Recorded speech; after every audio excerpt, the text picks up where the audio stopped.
You're listening to Catholic Chicago. Ahead, the Archdiocese of Chicago brings you programs about the people, events, and issues that touch our lives. Welcome to Catholic Chicago.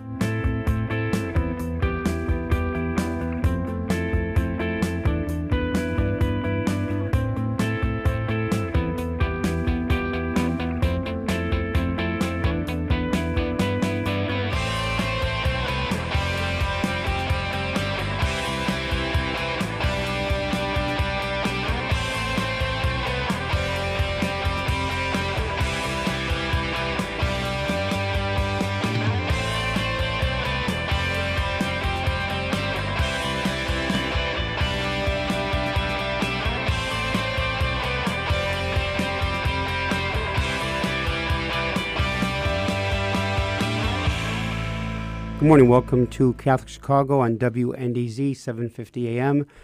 Father Greg Sakowicz, rector at Holy Name Cathedral here in Chicago, and co-host Mark Teresi, executive director of the cathedral. How are you, Mark, today? Good morning. Very good. Just so folks on YouTube know, I'm wearing my Mundelein vest. It's the 100th anniversary of Mundelein Seminary. So they're doing a lot of special events, usml.edu, so that's a little commercial. But So, Mark, the doors opened in September of 1921. yeah, and when were you there? Well, Michael just said I was part of the first class. Thank you for sharing that, Michael. And arrived in September of 1975, ordained 79. But the first class arrived. They came off the trains, landed in Libertyville or Mundelein, walked over, buildings were not even completed, ordained the first group of men, 13, in September of 1926, because Cardinal Mundelein was so excited to try to get some men ordained to the priesthood. The class of 27, around 40 guys ordained. He took 13, ordained them in September of 26 to get things going a little bit. And one of the gifts late Monsignor Dulcimore gave to Mundelein was when you come into the entrance on 176 now, there's a row of trees on either side of the entrance. And he said when the train dropped him off, that's what he remembered. Those trees disappeared for a while, and he had them restored. That was his memory. You get dropped at the front, you walk. He was ordained about what year? Long time ago. Yeah, he's passed away, a good priest. So you can also get us on youtube.com/Catholic Chicago. Our phone number 312-255-8408. We have a wonderful program lined up this morning. I'll begin by reading this. The feast day of St. Francis of Assisi is Monday, October 4th. He is known widely as the patron saint of animals and ecology. Many parishes will be offering pet blessings over the weekend in honor of his teachings. Today we are exploring the crossroads between Jesus' teaching and our connection to animals, the environment as reflected in St. Francis' life. Francis was born in Italy around 1182. Father Bob Cook, a tremendous priest, wonderful young priest, the Archdiocese, pastor, Mary Mother of God Parish on the northwest side, and Father Bob will help us better understand the life and legacy of St. Francis, the patron saint of animals and the environment. Father Bob Cook, welcome to the program. How are you, Bob? Thank you, Father Greg. I'm doing great. It's nice to see you again, and to get me. Get centered there, yeah, Bob. Yeah, get centered. Yeah, I strive to be in the center. Now, people have to know, when I was at St. Mary's in Evanston, Bob stepped in for a while as the administrator at St. Nicholas. And Bob, that's how I met you. And we had a great time together because we both connected with Pope John the 23rd school. We would teach every Monday, and we had so many laughs together. And when I was named a pastor in Chicago, I asked Father Greg to be my mentor as a pastor in Chicago, and I have not been removed yet. So far so good. You didn't get the memo, huh? You survived in spite of me, Bob. We had some great times together. Bob, explain. You are at the site of Mary, Mother of God Parish, and it's part of Renew My Church. Explain that for a minute. Sure. We're located we're actually a one parish with 3 worship sites. And so we're made up of 3 former parishes: St. Ida, which is in the Edgewater neighborhood, St. Thomas of Canterbury, which is in the Uptown neighborhood, and St. Gregory the Great, which is in the Andersonville neighborhood. And our model with 3 worship sites is to have the parish church, which will be St. Ida, because that's the largest and it can seat the most people. And then St. Thomas of Canterbury, because it has a long history of outreach, including a soup kitchen that goes back to being founded by Catholic workers who were with Dorothy Day. That Thomas Canterbury will be an outreach center. And then a second outreach center in Andersonville at Gregory the Great will be a Catholic cultural center building on their legacy of evangelizing through the arts. Now, Father Bob, it lists you as a friar. Can you explain to our listeners what is a friar? Is there a difference between priest and friar?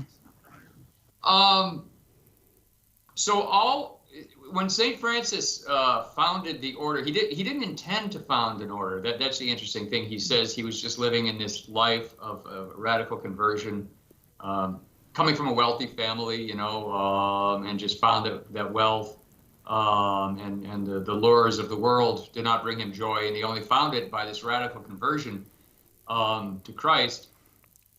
And so he said that the Lord gave me brothers. And so it wasn't his idea. People started wanting to follow him around. And then the Lord gave him a sister in St. Clare. Mm-hmm. And then people wanted to live in this radical way. So an order was founded. It was called the Order of Friars Minor originally. And, or the Lesser Brothers, actually. And then he founded the second order was called the Order of St. Clare, the Poor Clares. And then lay people wanted to follow, but not in being in religious life. And so he actually founded the third order of St. Francis, which is called the Secular Franciscans. And so over time, that first order, the Order of Friars Minor, broke into various groups, many groups. And one group that remained unreformed, probably not for the best, was my group, the Conventual Franciscans, meaning the friars of the convent. We lived in large communities. And the other groups kind of split, and they were joined together by Pope Leo in the 1890s, and so they're called the Order of Friars Minor of the Leonine Union. And so those are the guys at St. Peter's and Luke, for example. Oh, okay. And then Bob, one of those groups. Yeah. And Bob, you were ordained in what year? 2010. I was a brother. To get to the question, I'm sorry. Yeah, Franciscan history. To get your question, I was ordained in 2010 after having been a brother for 15 years. Oh, so you can be a friar, right, but not be a priest. Oh, okay. So a friar is a member of the community, a brother, right, a non-ordained friar, and then some of us ultimately become ordained. Now, when we were at Mundelein, we were able to bring some donors to Assisi. Beautiful, beautiful town. How are you folks, how are the Franciscans connected to that, to the church, to the town? How does that work?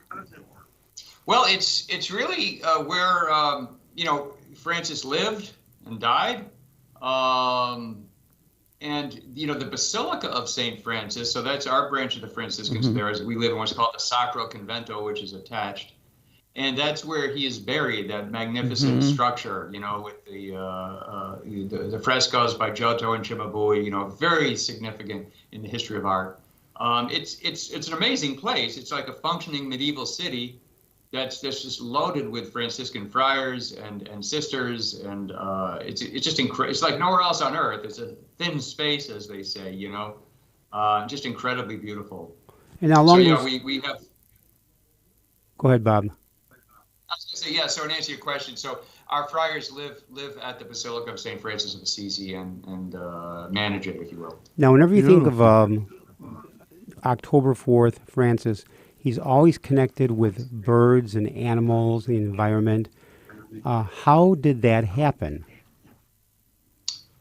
Okay, well, there's a lot of stories in his hagiography that he had a particular connection to animals. And this is not uncommon in the hagiography of saints. I mean, I think of today, St. Jerome, for example, whose feast it is, who had this relationship with a lion, was able to pull a thorn out of his paw. That's always a sign of holiness, that, that animals and humanity were not meant to be opposed to each other or a threat to each other. That didn't exist in the Garden of Eden. That's the result of the fall. And so in the lives of certain saints, you see that they're able to, through the redemption wrought by Jesus Christ, they're able to kind of overcome that situation. So Francis in his life worked all types of miracles with animals. For example, that he famously preached to the birds when the friars wouldn't listen to him, and the birds listened and the friars didn't. He tamed the wolf. Kind of sounds like us, Bob. Yeah, I understand. As a guy that preaches to canaries at the cathedral, and they don't listen to him. It's so. Go ahead. Just to say, but it's important not to romanticize this relationship with animals. I mean, it was more that Francis, in a sense, harkens back to the Garden of Eden. The way that humanity was supposed to be, this radical commitment to God, and it's also seen as part of the larger picture of his relationship to creation, which is why he's the patron saint of the environment, which is only a recent designation. That was St. John Paul II in 1979. Francis was not a vegetarian. Interestingly, there was a tour guide at the Basilica who used to say, as a way to kind of take away this romanticization, he said, St. Francis of Assisi loved animals. He ate them regularly. Not dogs. Tell that to a chicken. I know.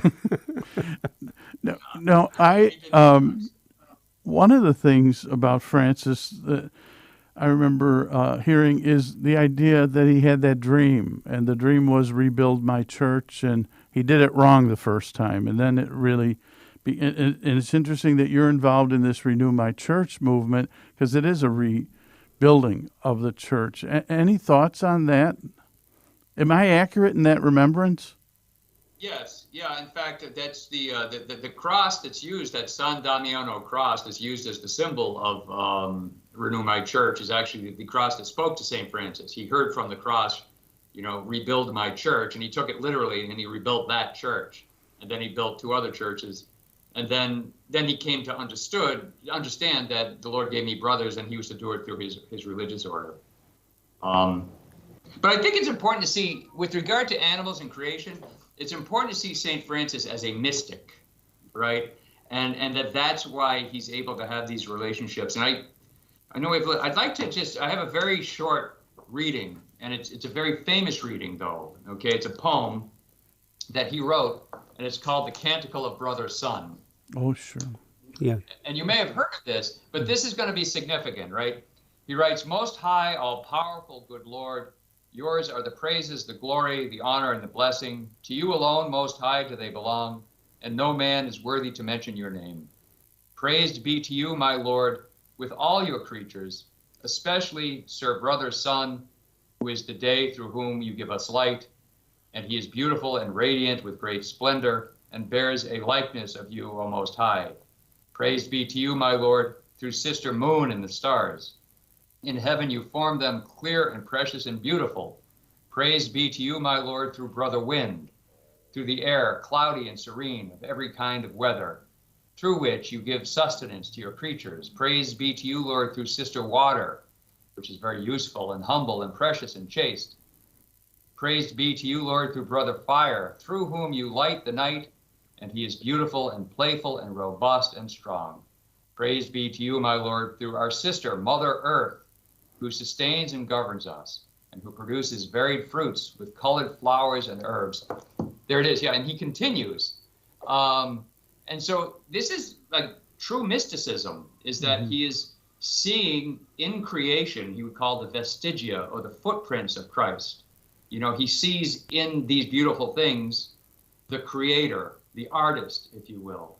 And then he in turn uses these beautiful things to praise the creator, right? So he sees this radical interconnection between creation and God, the creator, but also through those who are part of creation being interrelated to each other because we all have the same Father. Hence, everything is brother and sister. You call brother rock, brother tree, sister flower. He saw everything as this radical interconnection.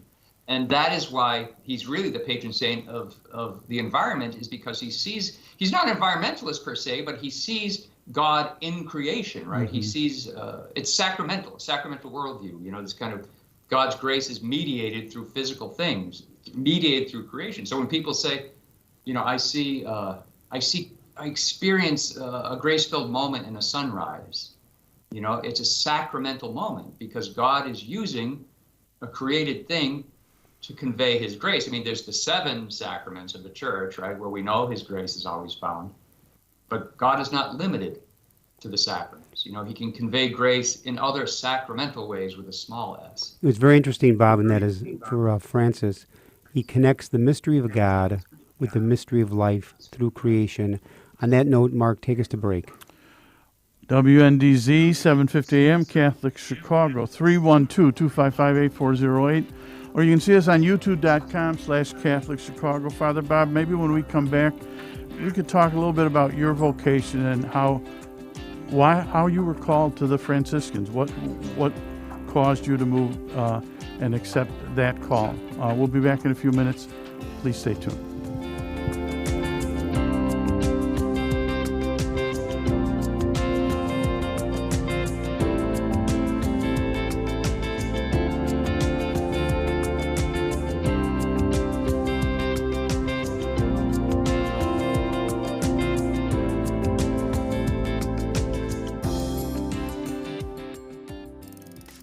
Have an old bicycle that's not being used? Consider donating it to Catholic Charities Veterans Bike Project of Lake County. Skilled volunteers are refurbishing bicycles to make them safe and ready to be used by veterans to get to and from their new places of work.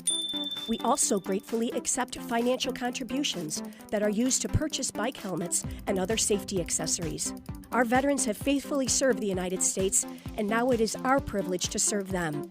For more information on the Veterans Bike Project of Lake County, call 847-782-4219.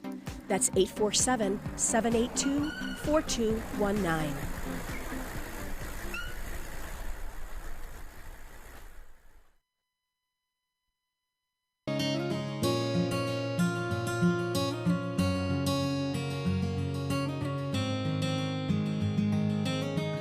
Welcome back. Es fabuloso verlos. Dobrze jest znowu być razem. It's good to be together again.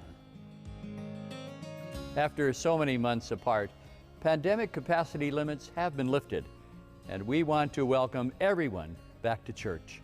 We can all pray together again. And listen as our choirs lift their voices in song. We've been together in spirit. And now, when you are ready, our doors are open wide. Nuestras puertas están abiertas de par en par. Nasze drzwi są otwarte. And we're here to welcome you back to Catholic Mass.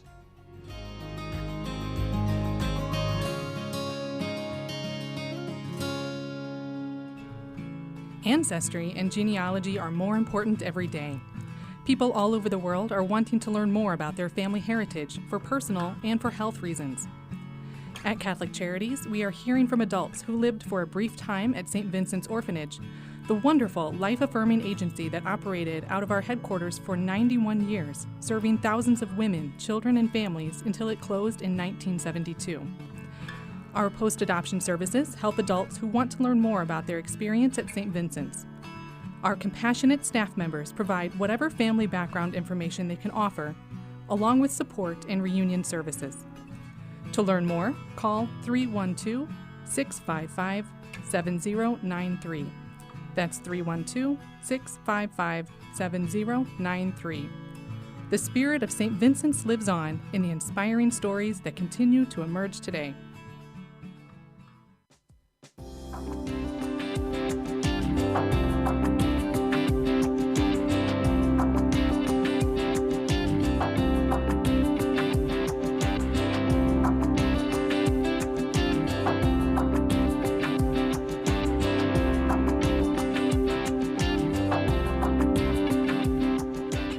We're back. Catholic Chicago, WNDZ, 750 AM, 312-255-8408. You can also see us on YouTube facebook.com/CatholicChicago. We're speaking with Father Bob Cook, pastor of Mary Mother of God Parish, who is Franciscan. And before the break, I said I was going to ask Father Bob, what attracted you to, what's your vocation story briefly, and what attracted you to the Franciscans? I went to a college run by the Jesuits. So what? So I joined the Franciscans. That's where it all began.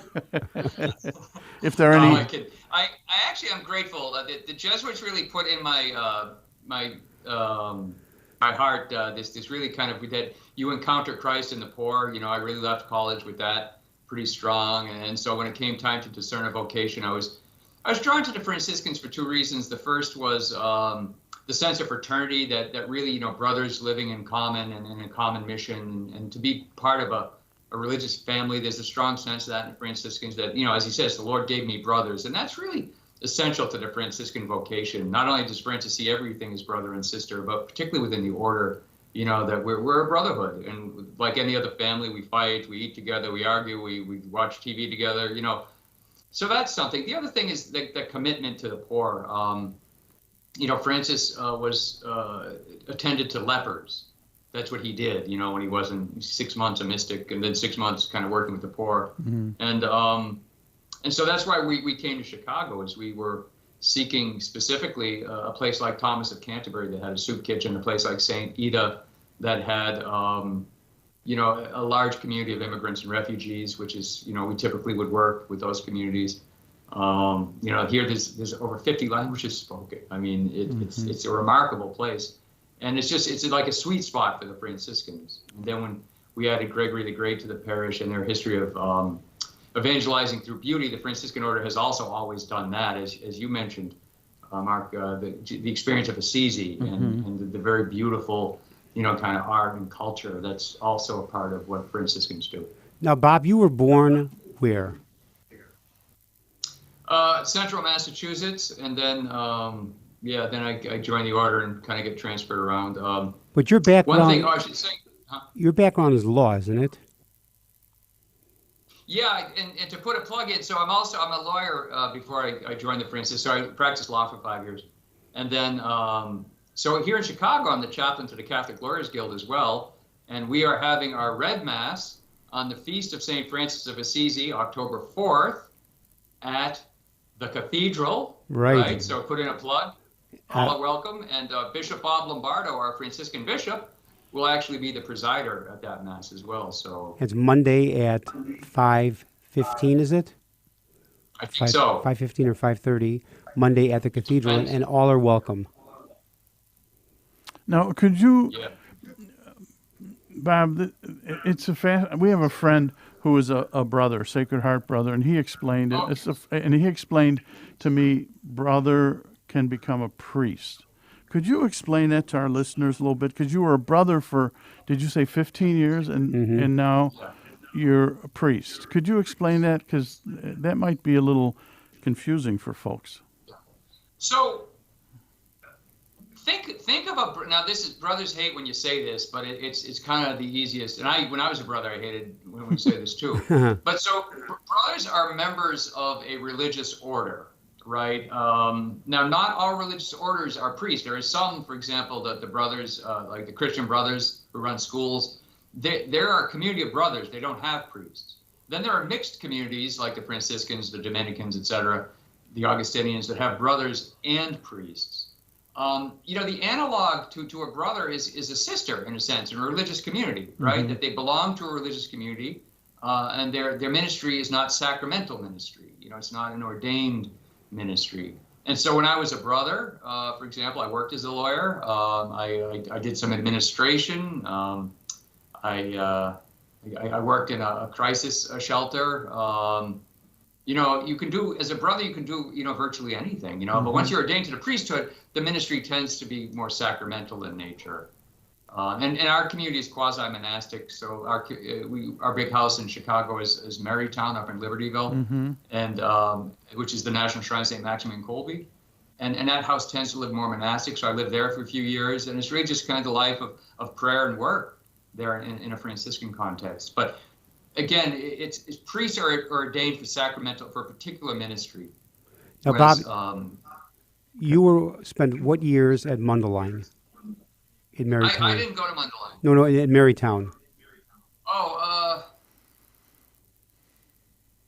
like 2003 to 2008, maybe. And then you came to Chicago. Well, I went to the seminary, and then I came to Chicago. Got it. Okay. Now, the thing is, with like we mentioned before the program started, when we had just started, many parishes this weekend will have pet blessings in honor of St. Francis around October 4th. Do you have any funny stories you can share in all your years with blessing animals around October 4th? Well, your job in many ways is as a peacekeeper. Because you'll have a lot of, some animals do not take an immediate like to other animals. So, that's kind of one thing. That's more of a dog issue than a cat issue. But, we've got some crazy. We usually will get chickens and roosters, some crazy birds sometimes. Sometimes we'll get the police officers to bring the horse detail. So that's always kind of nice. There's snakes, of course, reptiles, rodents of all kinds. I'm trying to think that there's. I once blessed a tarantula, like pets, which is always interesting. I've blessed a tarantula. That was Did you? Yeah, that was a memorable moment. Now, we have 3 pet blessings at all 3 of our churches this year. They're happening simultaneously at 11:30. So luckily, we have 4 friars in the house, so we send a friar to each blessing. Is that on Monday? No, it's going to be. We're doing it on Saturdays. It's better on the weekends, so you do it on a weekend before or after the feast, just because more people can come.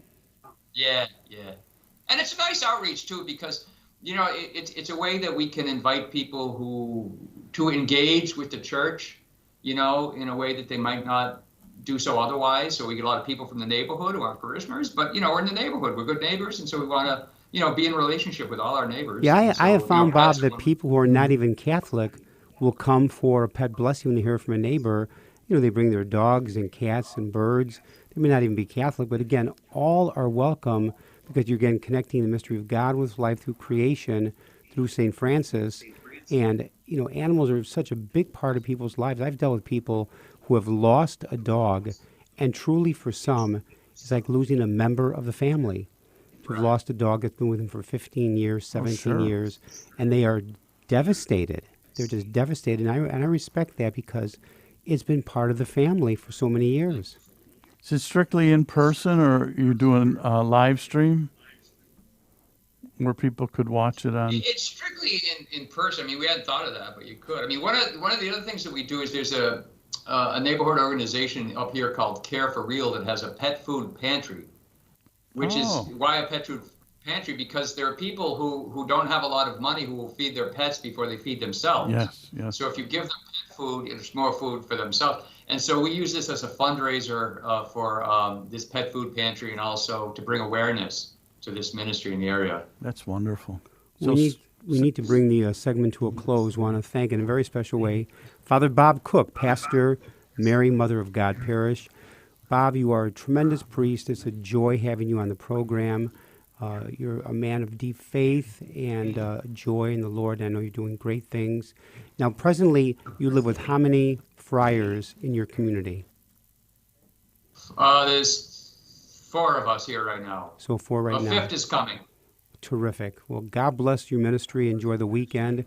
Hope the White Sox go deep into the playoffs. Hope the Bears show up on Sunday. You are listening to Catholic Chicago, WNDZ 750 AM, 312-255-8408, also on youtube.com/Catholic Chicago. Father Greg Sakowitz, Mark Teresi. The time is almost 8:30 in Chicago on this beautiful Thursday, and we'll be back after a moment of messages, and do not touch that dial.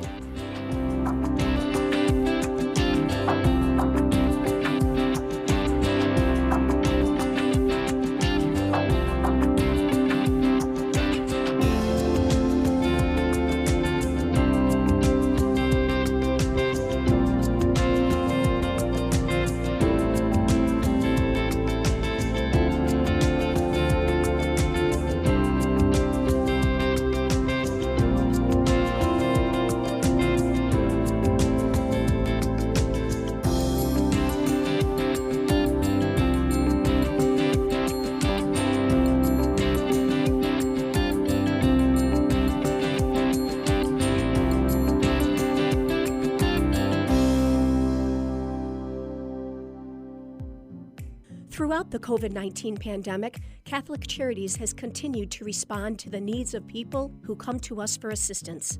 More than 850,000 meals and food parcels have been offered to those who are struggling with food insecurity. Over 108,000 homelessness prevention hotline calls have been answered. Over 22,000 people have received mental health services, and $2 million in financial assistance has been provided to keep people housed. If you or someone you know needs assistance, email us at gethelp@catholiccharities.net. That's gethelp@catholiccharities.net. Or call 312-655-7700. That's 312-655-7700. Before, during, and after COVID-19, Catholic Charities is here for you.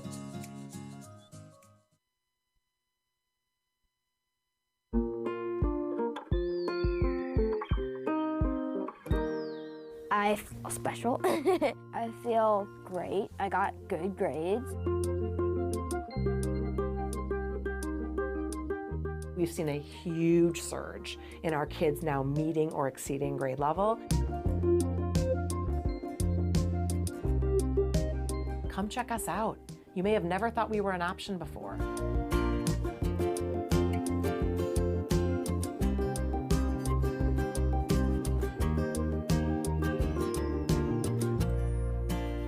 The cemetery ministry is a core ministry of our Catholic faith tied to the corporal works of mercy. It's comforting to know that our Catholic cemeteries are caring for the remains of our loved ones awaiting the resurrection. There are 44 Archdiocese of Chicago Catholic cemeteries willing to help you in your time of loss.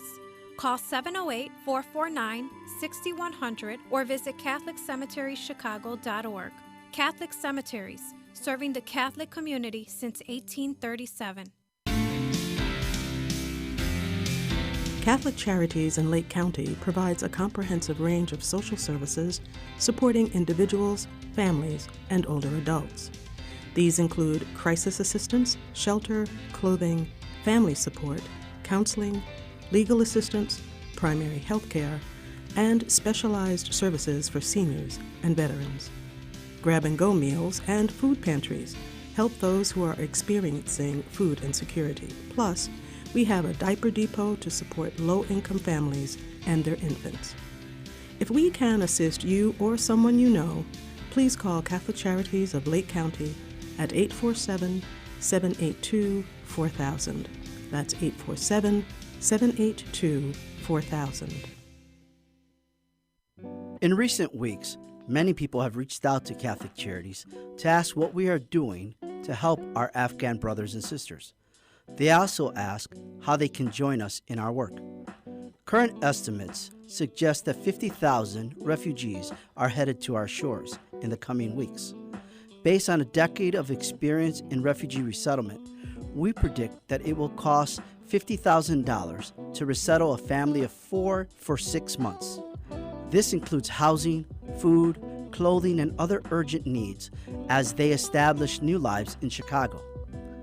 As Jesus tells us, "Whatsoever you do for the least of my people, that you do unto me." Please assist us as we welcome the first 10 families. Visit CatholicCharities.net to donate to our special refugee resettlement appeal, or call 312-948-6087.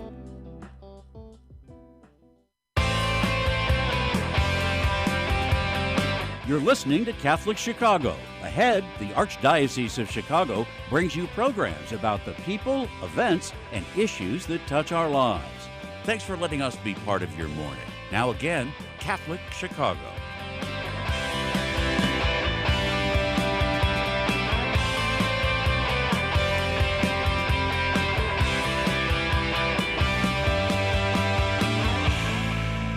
Welcome back to Catholic Chicago on WNDZ 750 AM, 312-255-8408, also on youtube.com/Catholic Chicago. Father Greg Sakowicz, Mark Teresi. Mark, that was a great first half hour with Father Bob Cook. What a wonderfully Delightful. dedicated friar. Yeah, exactly. And the second half will be just as terrific. Father David Simonetti, pastor, St. Florian Parish in Hegewisch, backed by popular demand. Among his pets are several dogs. 2 peacocks, and a bowl full of goldfish. And Father Dave Simonetti has built a Garden of Peace shrine dedicated to St. Francis, where the peacocks often roam. Folks, I'm not making this up. He wrote a paper in graduate school about St. Francis' connection to the animals. So, Father Dave Simonetti, welcome to the program this morning. How are you, David? Good, good. I brought a couple of my pets here. Look. Yeah, they love me as long as I got food. Come here, Francis. Come over here.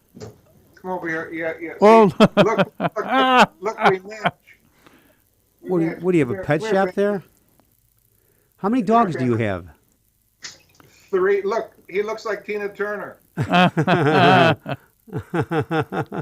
3 dogs, 2 peacocks, 3 a bowl dogs, 3 peacocks, full of goldfish. I don't have goldfish. That's something you get at a carnival. No, I've got angelfish. Oh, angelfish. I have 3 parakeets. 1 caught a draft. What are you going to do? So I got 2. No, the thing is, how many gallon fish tank for the angelfish? 55. 55-gallon tank. I used to have 42 canaries at St. Mary's in Evanston, and when I came to the cathedral, all that changed. But now, where are your peacocks right now, David? In the yard, I built a big aviary. Unbelievable. And right above the Garden of Peace, the St. Francis Garden of Peace, and people sit, they come and they pray the rosary or just pray, and they look up and what do you want? You know I love you. Look, Tina Turner. So you have to be, you have to be at St. Florian's for the rest of your priesthood, because where are you going to go? The next parish and bring your peacocks with? No, the Lord will take care of all that. Okay. The Lord, whenever they act up or cry at night, I just hold garlic up in the window, and they know to settle down or what'll happen. Now, on a serious note, Dave, the mass for first responders, how did that go? How did that go? Oh, you can see it. You can see it online. You go to the Chicago Police 4th District website, and it's called Community Faith Base Relations. It truly was an evening of light. Absolutely. One of the transcendental paths to God is beauty in all of its forms and all of its mathematical harmonic forms too. And that's what music is. And it was just unbelievable. Unbelievable. So thank you very much. Thank you very much for that. How many attended, David? The attendance was light, and I don't know the reason, but as Father Chuck Faso, the beautiful Franciscan, once told me, Jesus said, feed the sheep, not count them. That's a great line. So whoever showed up, it was magnificent. I have to ask a question. How did you end up getting peacocks? Where do you buy a peacock? Well, the reason I did it is because, again, one of the things that I'm very strong on are the transcendental paths to God: truth, beauty, goodness. And I added a 4th, tasty. So, but what do you I'll kick your ass. So peacocks are beautiful. And we live here in this city, and it's not always beautiful. So I wanted to give people around here, do you agree? Say yes.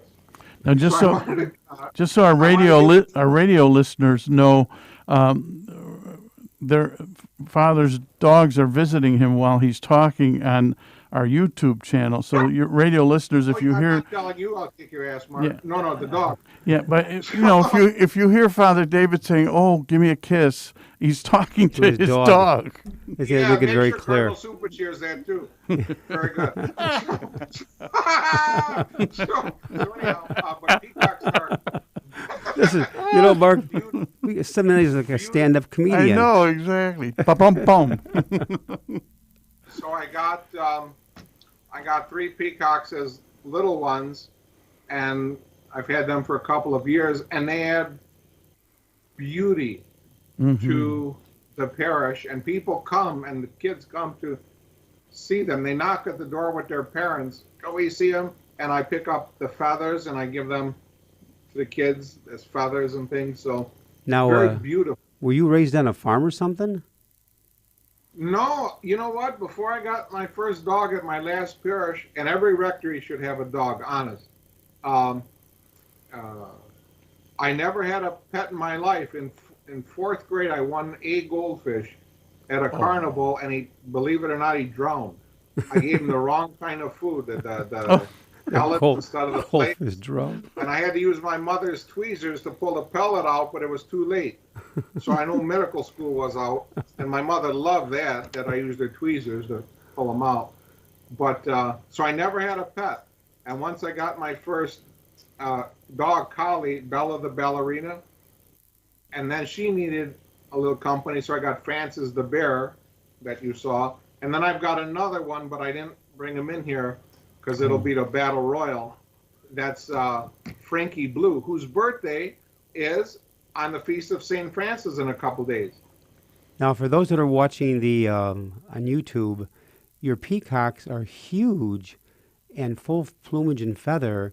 And now, do they wake up every morning, waking up the neighborhood with their call? No, you know what? That's only during mating season, which is like from March 15th to June 15th, and then it stops. Mm-hmm. The males are the ones that scream, and they do it to attract any females in the area. I said, guys, she's in the cage with you. The door's locked. There's no reason for that.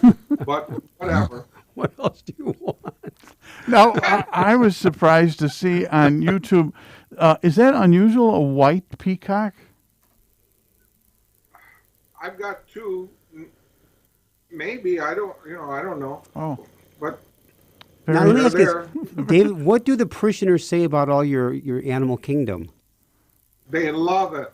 The kids love my Francis the bear because the kids in religious ed, that's like meeting a T-Rex or something, because he's so big. He's 160 pounds. Oh. He reminded me of fifth grade. So the kids just love the pets. Now, we have one dog, and my wife is so good about, she's the primary care person for the dog, but you have three, and the peacock. How do you find time to care for all of them? No, you know what? I have a ritual. I have a ritual. So I wake up in the morning. I make my coffee. You got to have coffee. Mm-hmm. St. Paul said everything is grace. Well, yeah, but grace plus coffee is better. I call that caffeinated grace. And so anyhow, while it's brewing, I go around and I feed my animals. And then I come back and I go upstairs and I do a holy hour before the first mass. And it's sort of my day. Plus the staff here, they love my dogs and play with them and things, and we'll even let them outside and stuff. So, David, where do you keep the peacocks in winter? I got a house for them. I paid for it myself. I got a house better than this rectory. They got it ain't hard to do. It ain't hard to do. I don't want to say too much, knock vocations down, but anyhow. So your peacocks live. It's heated, electric, heated water. Wait, some nights I time go out. in there. Your peacocks live in their own home in the winter. In the back, yeah. I had it built. Do they have a mailing address? Do they receive mail? That's where I gotta draw the line. How about this, Mark? Take us to break. This is incredible. WNDZ 750 AM on your dial, Catholic Chicago 312-255-8408. You can see us on youtube.com/Catholic Chicago. We'll be back with Father Dave Simonetti. We continue to talk about not only his love for animals, but how that connects with us as a people of faith. We'll be back in a few minutes. Please stay tuned.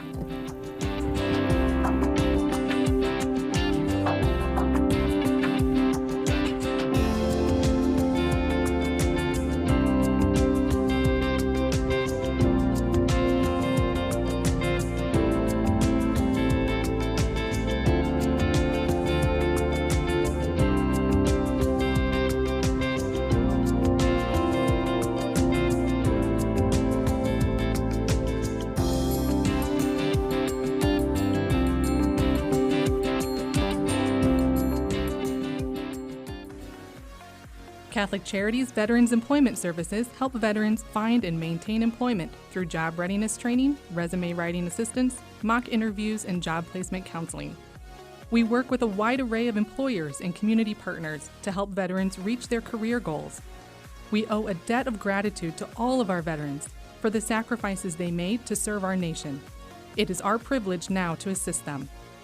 To learn more about Catholic Charities Veterans Employment Program in Cook County, call 773-808-2954. In Lake County, call 847-782-4219. You can also learn more at CatholicCharities.net. To all United States veterans, thank you for your service.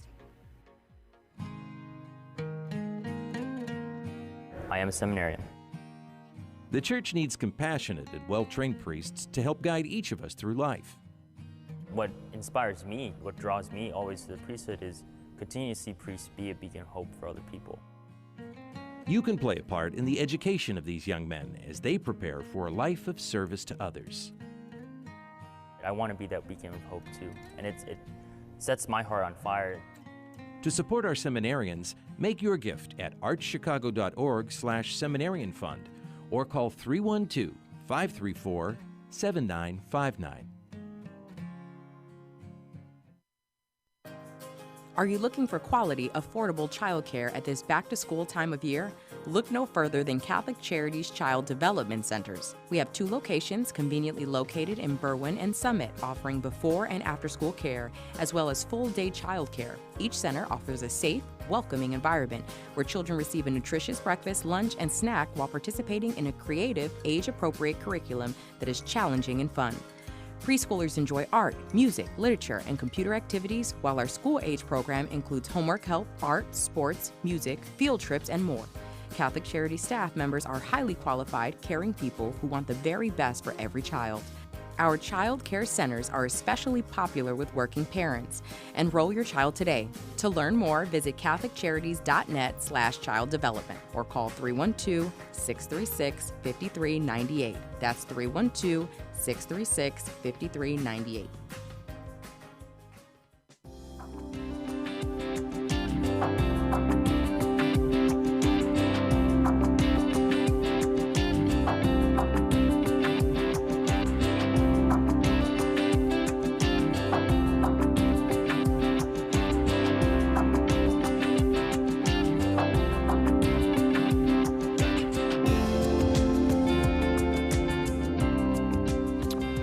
We're back. Catholic Chicago, WNDZ, 750 AM on your dial, 312-255-8408. Or you can go to youtube.com/Catholic Chicago. We're speaking with Father David Simonetti, pastor of St. Florian's. It'd be good. Better known as Wild Kingdom. Exactly. Lester Fisher. He was the guy at the head of Lincoln Park years ago, Lincoln Park Zoo. But it'd be good if you can get on YouTube, because Brian Brock has shown some beautiful pictures of Father David and his menagerie. We're talking, I wanted to ask you, one of the notes we have is that you wrote a paper in grad school about St. Francis's connection to animals. Can you elaborate on that a little bit? Now, who is that you're holding? This is Frankie Blue. His eyes are pure blue. His birthday is on the Feast of St. Francis. And now describe him for our radio listeners. What type of dog is that? English sheepdog, white, black ears, pure blue eyes, and I bought him from a breeder, and he was just 4 weeks old. Even though he's on your lap, I don't think he's a lap dog. How much does he weigh? No, I haven't had a clean black shirt in 4 years. There he is. You can see him on that. Isn't he beautiful? He sure is. Beautiful dog. And what does he weigh, by the way? I wrote my doctoral thesis. It's a parish-based program people can download from ProQuest Publishers. It's called Pet and Pray: The Transforming Power of Grace and Communion Through God's Beloved Creatures. And it's how all creation is interconnected and interdependent through God. Now, is this your STL? No, it was a doctor ministry. Oh, D-Men. Okay. Yes. That And is. so it's a parish-based program. It's like a 5-week program. And it was inspired by when I first started getting animals, especially dogs, and I, quote, get in that, quote, animal community. I saw, everybody's got a community now.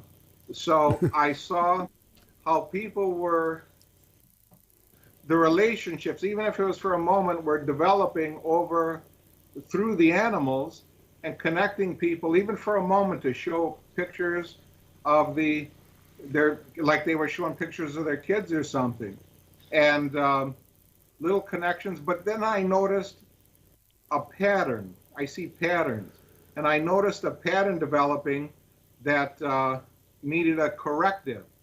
That when people say, I love my pet, or my pet loves me, or they were treating them more like human. One lady said to me, I don't like people, but I love animals. I said, okay, that needs a corrective. So my thesis was how the Lord uses his creatures, us as stewards of them, to take care of them, and us to take care of them, and them to help us along our journey towards the ultimate relationship. That's an excellent point. Years ago, I was sick. I was home for about 2 months. Our dog, Riley, right at my side every day. He had a sixth sense that I just needed him right there. And he was there. Yeah. And he was there. You know, I heard people talking about their theses, and one guy said, well, St. Augustine's something in light of somebody else. I said, oh, I'll save it for Sunday. That speculative classroom talk. My parishioners don't care about that. This is practical, real, and really what gets to the heart of our experience right now. Now, on a personal note, Father David, so talk a little bit about what your pets bring to you. You've talked about what they bring to the parishioners, but what do they bring to you? Well, you know, these days, rectories are really one-priest parishes. I mean, that's just a fact. Yeah, and more and more. They bring me great comfort, consolation, and relationship with others. Like this pet blessing, we'll have this Saturday morning at 9 o'clock here at Christ Our Light Parish, formerly St. Florian. We'll bring a lot of people, and you know, and it opens up relationship. It opens up conversation, and they bring me, just because God made them so beautiful and so unique with their own personalities. It brings me a lot of fun. It raises my blood pressure sometimes, but that's especially when they talk back to you. Yeah, they do. Do they ever get into church? Oh yes, I take them over there with a leash, of course. Yeah. And especially Big Francis, and people just absolutely love it. The kids, oh, I want one, and the mother says, oh, no. Now, when you talk about truth, beauty, goodness, then you added tasty to that? Yes. Explain that a little bit.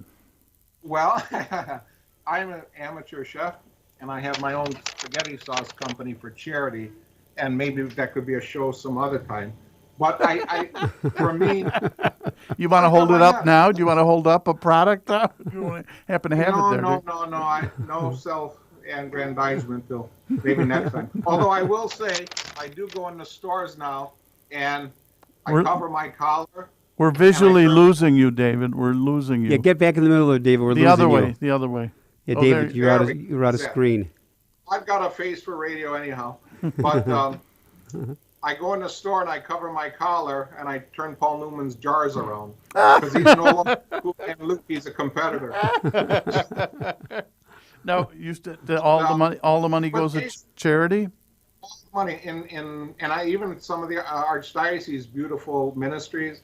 In about 5 years, I've given over $30,000 to the most local hand-to-mouth charities in Chicago and Northwest Indiana. And the police department, I help buy vests, for new vests for the officers and things. Respect Life, office of the Archdiocese. Anyhow, there's no employees, there's no Nobody gets a dime. It just all goes to hand-to-mouth charity. But Tasty, the idea is when we eat together, and table ministry is important, you go from an I mentality to a we. Mm-hmm. See, everything has to be about ultimately relationship, because that's the way the Lord communicates with us, that he's with us. Where 2 or 3 are gathered in my name, I will be there. Could I back up and ask one question? Mark, what's for dinner? Fluffy the dog. Seriously, though, the Garden of Peace Shrine, if people are interested in their parish about building a Garden of Peace Shrine, how does that happen? You know what? I did it. Is that the dog calling? Hello? Is that your peacock calling? Francis. Okay, yeah. So, peacock's so good for a feeding. Boy, the guy who invented the mute button, they ought to give him a stamp. But anyhow, and the guy who invented the cry room. But you know what? It's noisy around here. It's a city, and all that distracts from God and peace. And I mean, peace in the heart. So he said, I'm going to build a garden of peace with, St. Francis. And next to it, connected to it, I built the garden of God, and there's benches in there, and people come and they sit there. There's a bench there. People come and they sit in the midst of all this beauty, and they find peace. Now, is this peace garden in the backyard of the rectory or by the church? No, David? No, it's in the front. It's for the community. So where is it located? Well, at 13145 South Houston. Technically, the neighborhood is called Hegwish. Yes. Hegwish, but it's the south edge of Chicago, next to Hampton. And formerly St. Florian Parish, but now Christ the Light. Christ our Light. Christ our Light. We need to bring the program to a close, but David, you are like a nighttime entertainment. You are funny. Yeah, you know what Bishop Perry calls me? No. You know Bishop Perry. Oh, sure, Joe. Bishop Perry. He goes, because I cooked for him before, he said, Father Simonetti is dinner and a show. Nighttime, evening entertainment. Dinner and a show. Father David Simonetti, pastor of Christ Our Light in Hegwish.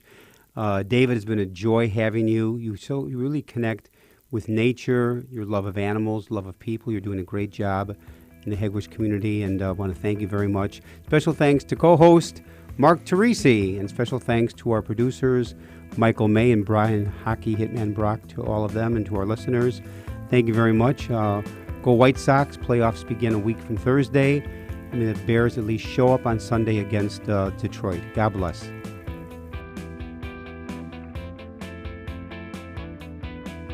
Join us every Monday through Friday at this time for Catholic Chicago. You can stream our programs live or listen to past programs by visiting our website, archchicago.org, and clicking on Radio TV. And please connect with Catholic Chicago on social media.